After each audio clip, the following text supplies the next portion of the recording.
L'application dont on a parlé le plus jusqu'à présent, c'est l'aplat.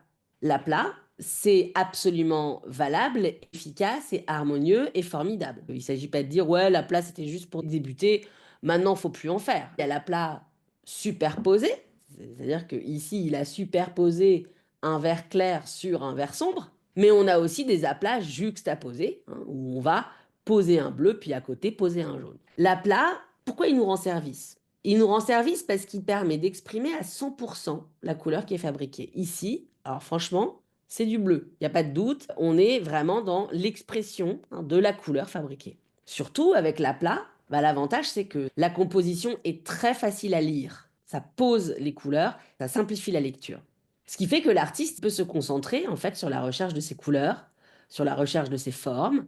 Il va chercher ses couleurs indépendamment les unes les autres, mais aussi tout ensemble, hein. Là, il y a une harmonie colorée parmi tous ces tons, et l'artiste peut s'intéresser uniquement à ça, et ne pas trop s'emmerder avec des questions de superposition et de gestes. Même si vous voyez qu'en réalité, Nicolas de Staël, ici, l'orientation de son geste est très important. On peut appeler cette zone-là un aplat parce que ça n'est constitué que de blanc, si vous voulez, mais en réalité, ça n'est pas un aplat parce que c'est pas homogène, c'est orienté. On sent très bien l'orientation, hein, de cette zone. Donc là, vous voyez, selon les zones, il joue aussi avec ça, avec les différentes orientations.